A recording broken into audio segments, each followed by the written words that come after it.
Meus amigos, estamos de volta com reflexões. Somos da CF Itaipuaçu, Rio de Janeiro, e estamos entrando na terceira parte do livro dos Espíritos. E para tal, vamos falar das leis divinas, morais ou naturais. Essas leis divinas, morais ou naturais foram criadas por Deus.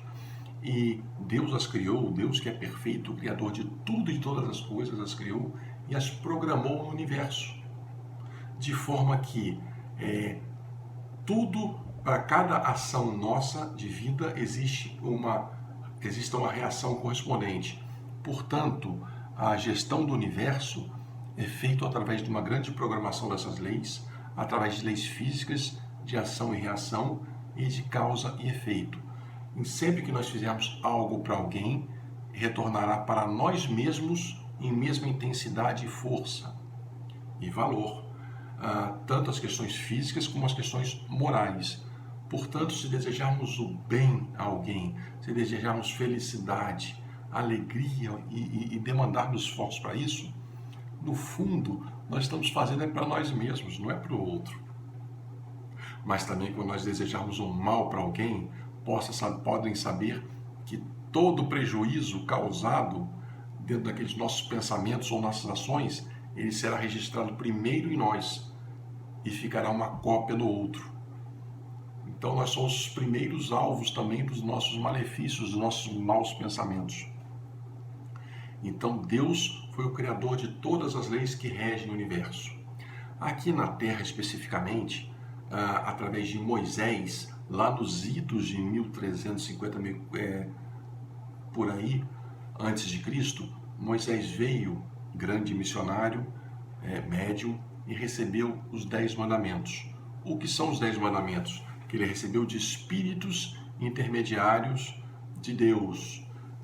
Os 10 mandamentos eram a expressão das leis divinas, morais e naturais para entendimento dos seres humanos naquele momento. Isso é fundamental. Os 10 mandamentos balizam o início de todas as relações sociais, morais entre a humanidade, de respeito de valores. 1.100 anos depois, 1.200 anos depois, veio Jesus. Jesus veio atualizar, ele não veio derrogar as leis mosaicas, ele veio dar cumprimento e dar-lhes novas facetas, novas visões, atualizadas à civilização da época, que era uma civilização mais qualificada e mais inteligente. E justamente o Sermão do Monte foi a atualização das leis divinas, morais e naturais à civilização da época.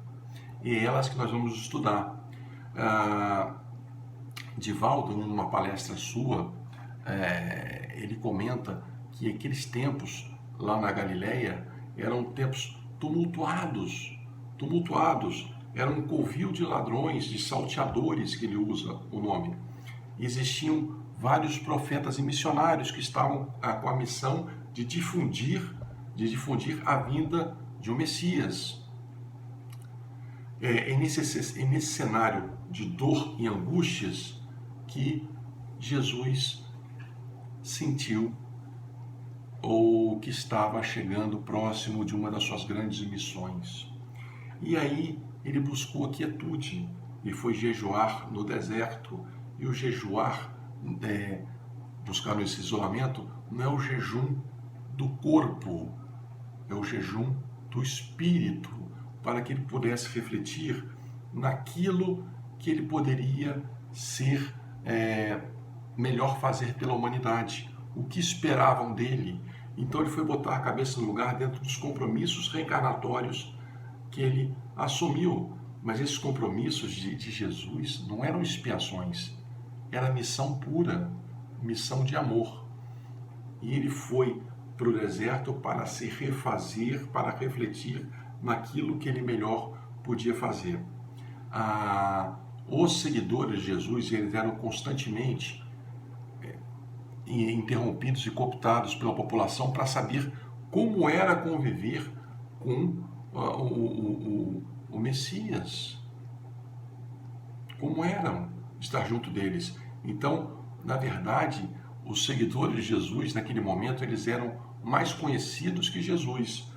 E lá nas cercanias de Cafarnaum, Jesus viu o lago, viu um monte e subiu nesse monte. Subiu nesse monte e chamou seus discípulos para proclamar, para fazer um discurso.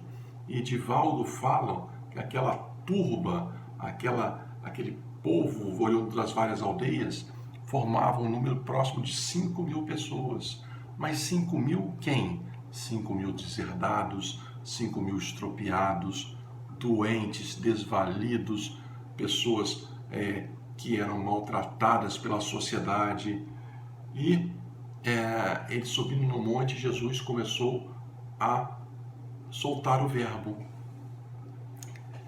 Ele sentou como se abaixasse, nivelasse a sua vibração o mais próximo possível daquele povo e falou coisas que a humanidade nunca escutou antes e depois também nunca mais escutaram coisas semelhantes. Proferiu as 8 bem-aventuranças, que nós vamos falar individualmente sobre cada uma delas, mas bem-aventuranças vem de ventura, de felicidade, a regra para sermos felizes.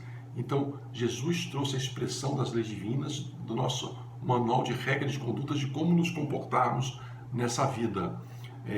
Kai Barchutel e Humberto de Campos falam que a síntese dos ensinos de Jesus que regem a humanidade, que é a carta magna da civilização, que um dia será implementada na Terra, porque somos imperfeitos. Foi o mais conciso e ordenado sistema de filosofia universal. Veio Mahatma Gandhi e fez a extraordinária colocação: se perdessem todos os livros sacros da humanidade e só sobrasse o Sermão do Monte, ainda nada estaria perdido. Para ver o nível e o volume da responsabilidade, do valor do conteúdo dessas informações. A regra para sermos felizes e bem convivermos em sociedade, apesar das adversidades que sofremos, as adversidades que nos submetemos em função de questões do nosso passado, de expiações e de provas. Muito bem, portanto, no livro Em Torno do Mestre, por Vinícius, chamado A Palavra, fala assim: a palavra ilumina, convence, edifica e converte. Penetra nas consciências, sonda o abismo dos corações. Não há poder que a detenha, não há força que a neutralize, basta que seja a pura expressão da verdade. E Jesus abrindo a boca e soltando o verbo, altamente inspirado, porque ele não precisaria ser inspirado pelos espíritos, porque ele já era o próprio espírito reencarnado que vivia as duas vidas paralelas e tinha admiração de todos os outros. Jesus, nessa época, ele já tinha alçado a categoria dos espíritos crísticos e ele veio como gestor da Terra, poderia mandar qualquer outro emissário, ele mesmo quis fazê-lo, para nos ensinar o amor, nos ensinar as leis de Deus, e não só pela palavra, mas pelos exemplos. E soltou o verbo: bem-aventurados os pobres de espírito, porque é deles o reino dos céus. Bem-aventurados os que choram, porque serão consolados. Bem-aventurados os brandos e pacíficos, porque herdarão a terra. Bem-aventurados os que têm fome e sede de justiça, porque serão saciados. Bem-aventurados os misericordiosos, porque terão e receberão misericórdia. Bem-aventurados os puros de coração, porque verão a Deus. Bem-aventurados os pacificadores, porque serão verdadeiramente chamados de filhos de Deus. Bem-aventurados os perseguidos por amor à justiça. Bem-aventurados os perseguidos por amor e pela justiça, porque deles é o reino dos céus.